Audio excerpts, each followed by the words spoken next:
Hi, today we are going to start our next section, isomorphism extension theorem. In this section, we are discussing about isomorphism extension theorem and some corollaries of isomorphism extension theorem. Now, what do you mean by an isomorphism extension theorem? As name indicates, this actually refers to an extension of an isomorphism. And just look out into statement of the theorem.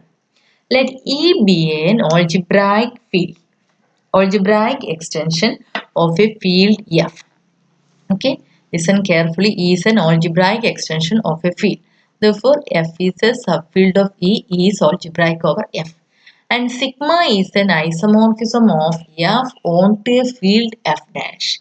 We have a field F and sigma is an isomorphism of a field F to F dash. This is sigma. And let F dash closure be an algebraic closure of F dash. This is F dash closure. Algebraic closure of F dash.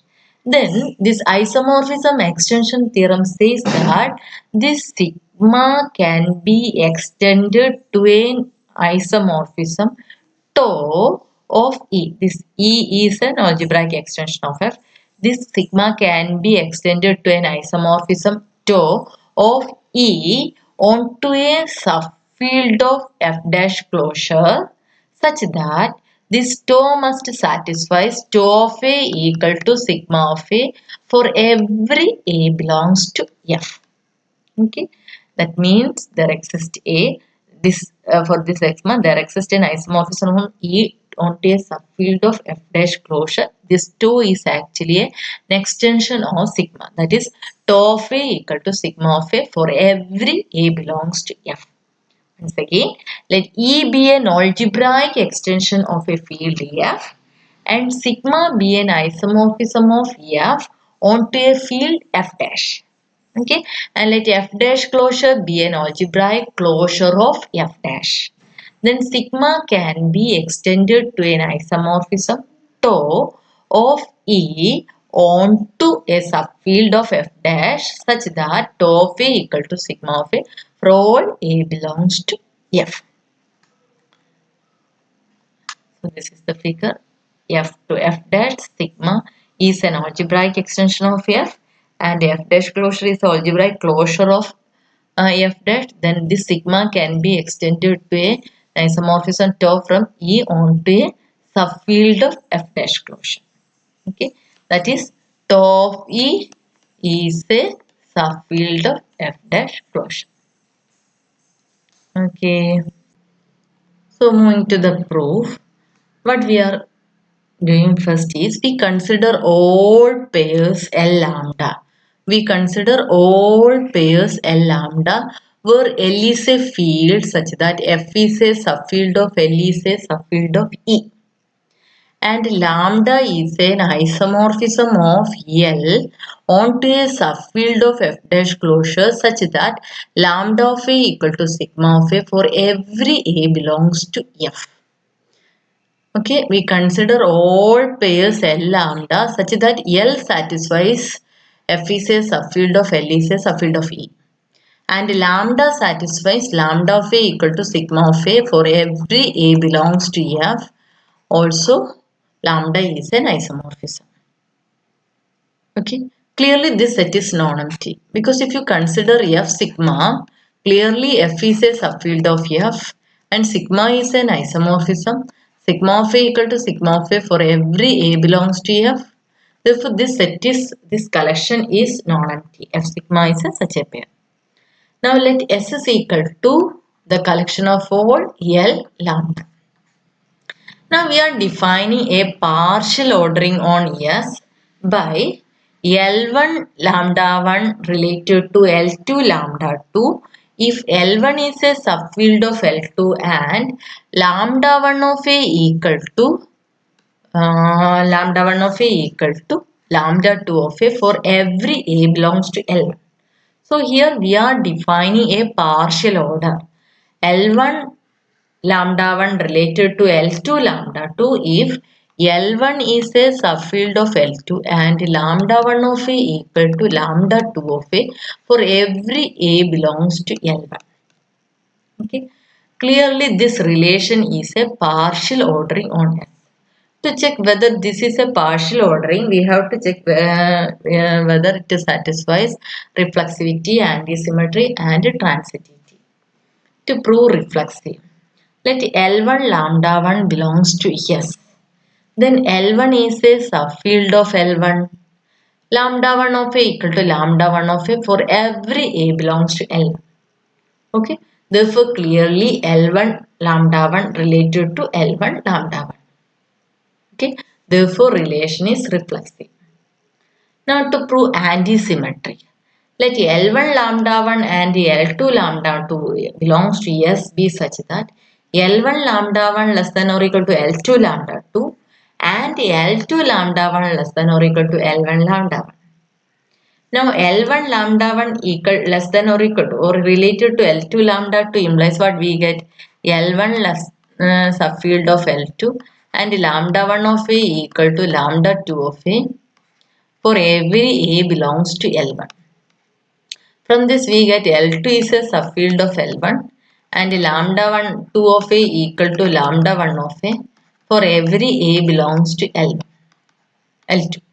So from 1 and 2, this 2 we get L2 equal to L1. As this is true for every A belongs to L1, this is true for every A belongs to L2 which is equal to L1. We get lambda 2 of lambda 2 equal to lambda 1. Okay, therefore L1 lambda 1 equal to L2 lambda 2. Okay, so we get this one lambda 1 equal to lambda 2. Thus we get L1 lambda 1 equal to L2 lambda 2. Therefore this relation is antisymmetric. Now to prove transitivity, it is very easy. You take three elements and suppose L1 lambda 1 related to L2 lambda 2 and L2 lambda 2 related to L3 lambda 3. L1 lambda 1 related to L2 lambda 2 implies L1 is a subfield of L2. Lambda 1 of A equal to lambda 2 of A for every A belongs to L1. L2 lambda 2 related to L3 lambda 3 implies L3 is a subfield of L2 is a subfield of L3 and lambda 2 of A equal to lambda 3 of A for every A belongs to L2. So this is true for every A belongs to L1 and this is true for every A belongs to L2. L1 lambda 1 less than or L1 subfield of L2, L2 subfield of L3 implies L1 subfield of L3. This is true for every A belongs to L2. Therefore, this is true for every A belongs to L1. Now, lambda 2 of A equal to lambda 3 of A for every A belongs to L2. As L1 subfield of L2, this is true for lambda 2 of A equal to lambda 3 for every A belongs to L1. Okay. Now, for every A belongs to L1, lambda 2 of A equal to lambda 1 of A. Thus, we get lambda 1 of A equal to lambda 3 of A for every A belongs to L1. Therefore, L1 subfield of L3 and lambda 1 of A equal to lambda 3 of A for every A belongs to L1. This implies L1 lambda 1 related to L3 lambda 3. Therefore, this relation is transitive. Therefore, this is a partial order. Okay. Now, a subset T of a partially ordered set S is a chain if any two elements A and B in T are comparable. Okay, subset if we get a partial ordered set S and T is a subset of S and T is called a chain if any two elements of A and B are comparable, that is A less than or equal to B or B less than or equal to A. Okay, now let T equal to set of all Hi lambda I belongs to I be a chain of S. We are considering a chain of S. What about elements of S? Elements of S are actually L lambda. Okay, and a lambda of A equal to sigma of A for every A belongs to F. And we are considering a subset of S and that is a chain in S. And Hi and that chain is Hi lambda I belongs to I. So for this lambda I also lambda I of A equal to sigma I of A, sigma I for every A belongs to F. Now we are claiming H is equal to union I belongs to I, Hi is a subfield of E. For this you take two elements A, B belongs to H. This implies A, B belongs to union Hi. This implies either A belongs to Hm or B belongs to H. For some M, N belongs to I. Now as T is a chain means any two elements are comparable. That means if you consider Hm lambda M or Hn lambda n, either this is less than or lambda n, this is less than or equal to this. Okay. That means either Hm is a subfield of Hn or Hn is a subfield of Hm. So suppose Hm is a subfield of Hn. So A belongs to Hm implies A belongs to Hn. B belongs to Hn. AB belongs to Hn. Hn is a subfield. Okay. We are choosing Hi such that we are choosing L such that L is a subfield of E. So Hn is a subfield. This implies A plus B, A minus B, AB, A by B if B not equal to 0 belongs to Hn. Therefore, this belongs to union Hi, which is equal to H. Therefore, for each I belongs to I, F is a subfield of H, subset of Hi is a subset of E. We get F is a subset of H is a subset of E. Thus, we get H is a subset of E, which is a field. That means H is a subfield of E. Thus, we get if you take any H, clearly Hi is a subfield of H. Okay. Now we are defining a map lambda from H to F dash closure as let C belongs to H. Okay, then C belongs to Hi for some I belongs to I. And we are letting lambda C equal to lambda IC. Okay, we are defining lambda C equal to lambda IC because C belongs to H means C belongs to Hi for some I. And for that C belongs to Hi, we have already defined lambda IC. For that value, we are denoting that value as lambda C. Okay. Now the map lambda is well defined because to prove lambda is well defined, what we have to prove? We have to prove lambda if A not equal to B, then lambda A not equal to lambda B. Or if A equal to B, then lambda A equal to lambda B. This is what we have to prove. To prove lambda is well defined. For this, you take C belongs to H1.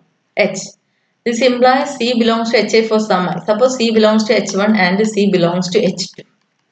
If this map is well defined, what we get is lambda C must be equal to, by definition, first definition, this is equal to lambda 1C. By second, C belongs to H2 implies lambda C equal to lambda 2C. This map is well defined only if these both values are equal. Okay. So, as T is a chain, if C belongs to H1 and C belongs to H2, H1, if you consider H1 and H2, H1 lambda 1 is related to H2 lambda 2 or H2 lambda 2 related to H1 lambda. That means either H1 is a subfield of H2 or H2 is a subfield of H1. Also lambda 1 of C equal to lambda 2 of C for every C belongs to H1. Similarly, it is true for every C belongs to H2. That means this value are equal.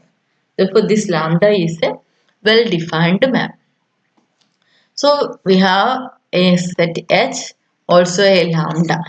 And lambda satisfies the property lambda of A equal to lambda I of A, and it is equal to sigma of A for every A belongs to F.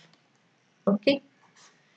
Now we are proving lambda is a isomorphism. Lambda of A plus B equal to lambda I of A plus B, lambda I of A plus lambda I of B, lambda A plus lambda B. Lambda AB equal to lambda I AB, lambda I of A to lambda I of B is equal to lambda A into lambda. Therefore, lambda is a homomorphism. Now kernel lambda equal to set of all A belongs to H such that lambda A equal to 0. That is set of all A belongs to H, lambda I of A equal to 0. Lambda is an isomorphism, therefore kernel equal to set 0. Therefore lambda is a 1-1 homomorphism from H onto a subfield of F dash closure. Also it satisfies lambda of A equal to sigma of A for every A belongs to F. This implies H lambda belongs to S. We have F is a subfield of H is a subfield of E. H is a subfield of E. Also lambda is an isomorphism from H onto a subfield of F dash closure. Lambda of A equal to lambda I of A, which is equal to sigma of A for every A belongs to F. This implies lambda H lambda belongs to S. So if you consider any H I lambda, clearly H lambda is an upper bound of H I lambda I. Okay, that means we have, what is the definition of an upper bound? An element U belongs to S is an upper bound for a subset A of a partially ordered set S if A less than or equal to U or A related to U for all A belongs to S.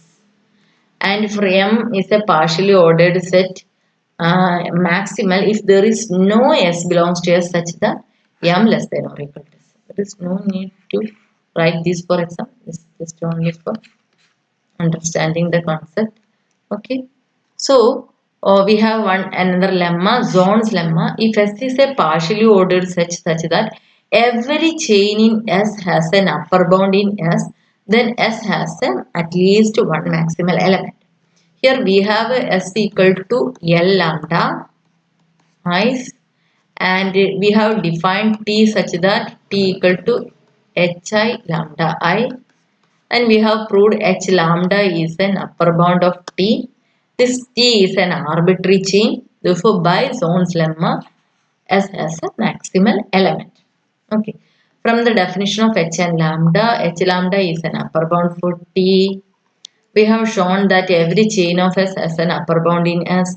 So, by hypothesis, the hypothesis of Zorn's lemma is satisfied. Hence, there exists a maximal element K tau of S. This chain has an upper bound by definition H lambda. Okay, we have Hi lambda I. We have Hi lambda I less than or equal to H lambda. This is true for every H. That means this chain T has an upper bound H lambda. As T is arbitrary, we can prove that every chain has an upper bound. Therefore, by Zorn's lemma, this set has a maximal element. That maximal element is K tau. Now, as K tau belongs to S, clearly K is a subfield of E, F is a subfield. Okay. And tau is a map from K to a subfield of F dash closure, and tau also satisfies tau of A equal to sigma of A for every A belongs to F. So, if we prove K equal to E, then what we get, tau is a map from E to F dash. Okay, and this is the, and tau is our map. Okay, so our aim is to prove K equal to E. For this, we assume that K not equal to E. K not equal to means K is proper subfield of E. And let tau of K equal to K dash. We are assuming tau of K equal to K dash. Now K is a subfield of E. Actually, K is a proper subfield of E. E is algebraic over F. So if you take any, this is a proper subfield means there exists a alpha belongs to E such that alpha not belongs to K. But this, okay, there exists an element alpha belongs to E such that alpha not. Now E is an algebraic extension of F means alpha is algebraic over F. But F is contained in K. Therefore, we can easily say that alpha is algebraic over K. And let P of X equal to irreducible of alpha over K. We are assuming this. That's all for today's class. In the next class, we will prove, we will arrive at a contradiction to the maximality of K tau. Because once we prove this, that means K is not a proper subfield of E. That means K is equal to E. So we are going to prove, we will arrive at a contradiction, and contradiction is this K tau is not a maximal element. Okay, that means there exists a subfield of E such that K is completely contained in that subfield. Some you can denote this as some even. Okay.